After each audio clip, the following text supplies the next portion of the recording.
Okay, so today we're going to look at angles of elevation and depression. So what we've been looking at is we've had our right angle triangle, and we've had an angle, and we've been looking at the trigonometric ratios SOHCAHTOA. Okay, now angles of elevation and depression, they are just ways of describing the triangle in words. So these are like worded problems, and it's just important to know which one, where it is. So it's used to describe where the angle is, and then once you've got it set up, we can solve the problems just like we were doing previously.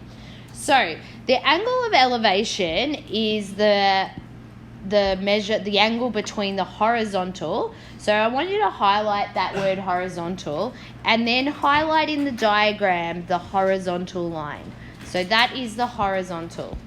Okay, so horizontal means it goes across like the horizon, so the horizontal.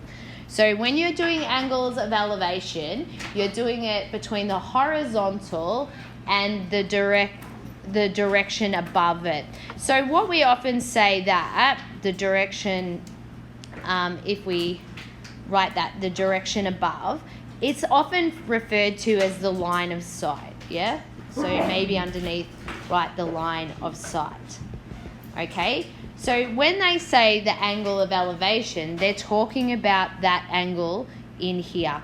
So we'd be talking about the angle in between those two lines that are joined together to be part of the triangle. Okay, so angle of elevation is measured from the horizontal up into the line of sight. Okay, so let's have a look at here, and we can see, and we'll go through it. The park ranger measured the top of a plume of a volcanic ash. So the plume is the explosion, I think. Yeah, so that's what that is. And he measured the angle of elevation of 29 degrees. So you can see what he did is that, just let's highlight this one too. This was our horizontal. Okay, so that was the horizontal. And then this was the line of sight up to the top. So this was the line of sight. So he's looked up to the top of the smoke, and then the angle of elevation they said was 29. So in there they've said that's 29. Okay, from her map she noted that the volcano was 8 kilometers away. So you can see down there they're giving you a measurement down there of the 8 kilometers away. And she calculated the height of the plume to be 4.4 kilometers. Show how she might have done this. So she worked out that this thing was 4.4 kilometers. But they want us to show how we did that. So what you do is, let's go, we should, and make sure we highlight correct to 1 decimal place. All right. So what we did is we'll draw a triangle of what we were given, or what she worked out.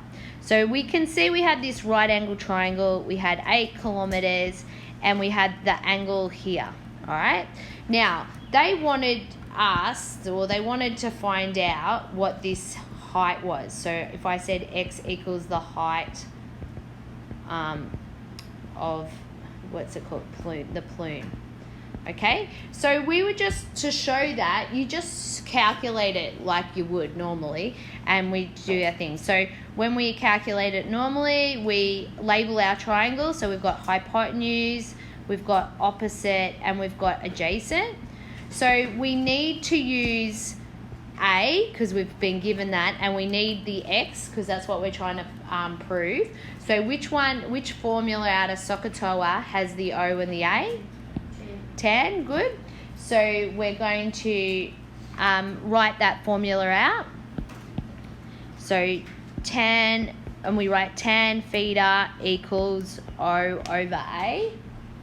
Okay, then we substitute in. So we have tan, and we know the angle was 29, sorry.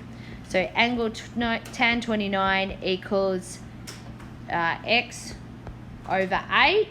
Okay, and then in the calculator, now you don't write this out on your page, but you would do that, and so of comma X, and you'd make sure that you get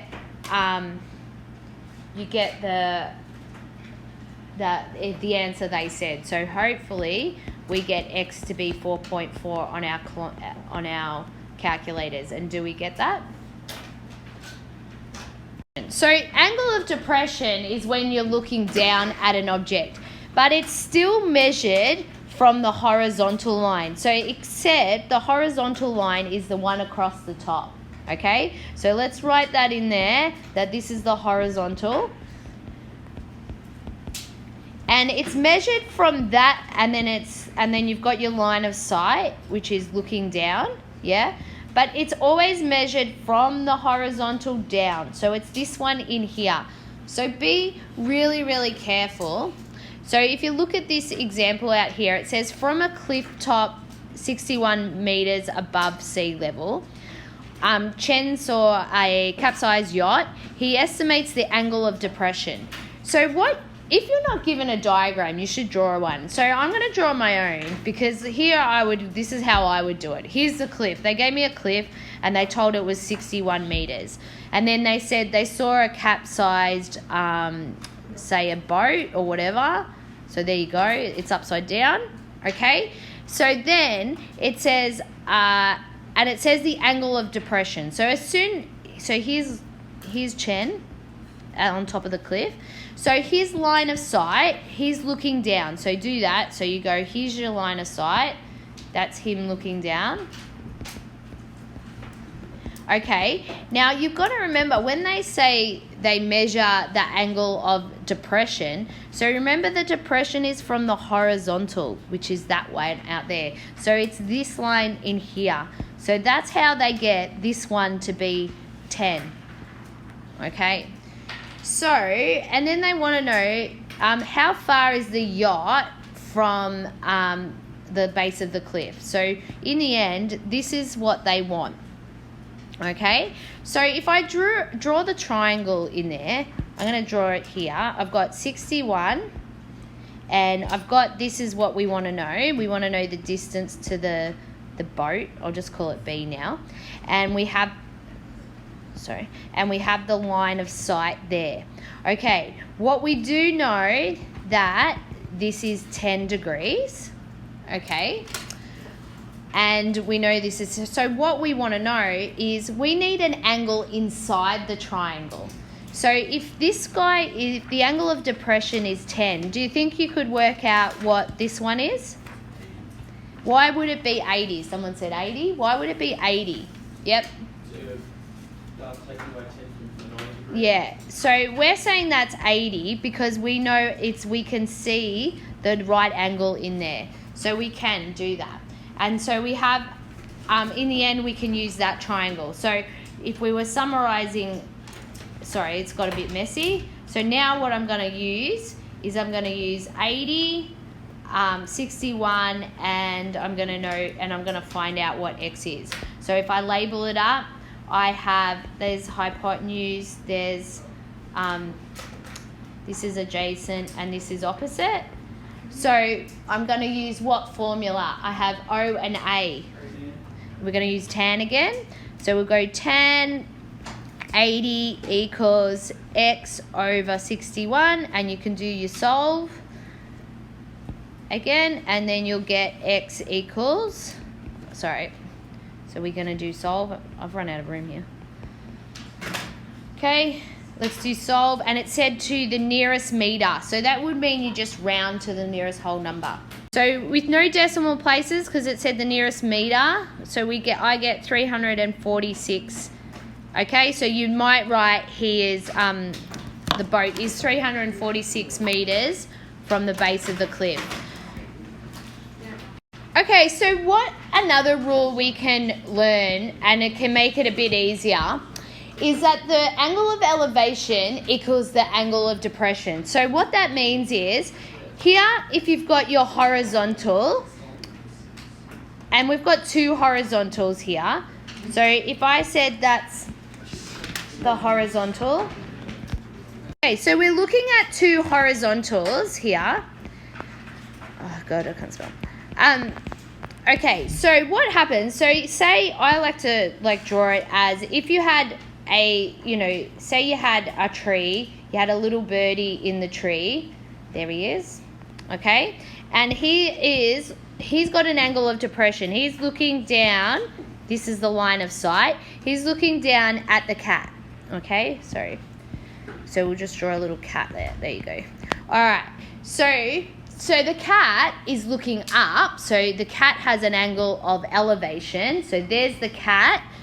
Its eyesight, so it's looking up, and then the bird's looking down on an angle of depression.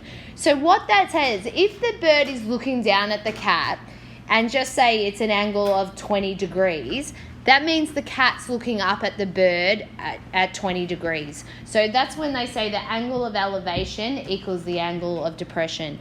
So before, when we had, I'm just going to do it here, when we had that cliff, remember we had the cliff and we had the boat, okay? So when they said the angle of depression, they said that was 10 degrees. That means the angle of elevation from the boat up to the top of the cliff was also 10 degrees, okay? So then that might make it a bit easier, because then you could have straight away had your triangle and off you go. All right, so let's have a look at here. A cable 100 meters long makes an angle of elevation of 41. So here is that angle of elevation. Here is their horizontal line that they're doing, yeah? So there's a horizontal. Okay, now it says find the height of the tower. So here. So what I'm going to do is I need a right angle triangle, because we've been doing that. So I'm going to use that triangle there. So I'm going to draw that out separate. So this is A, sorry. So I'm going to draw out that triangle. H, I've got a right angle and it's 41. And I know that the cable was 100 meters. So let's go. If I label up this one, I've got the hypotenuse, I've got the opposite. And I've got, so which formula has O and H in it? Which sine? So sine, SOHCAHTOA, so put it at the top if you need to. So SOHCAHTOA. So sine has the O and the H, so I'll write out that formula. Then I'll substitute in sine 41 equals little h over 100. And we'll do solve, but you don't need to write that on your page. Just comma h. And what do we end up? And they want it to the nearest meter, so that would be a whole number. So h equals, so we get 66 meters. So that's A, that's part A, find the height of the tower.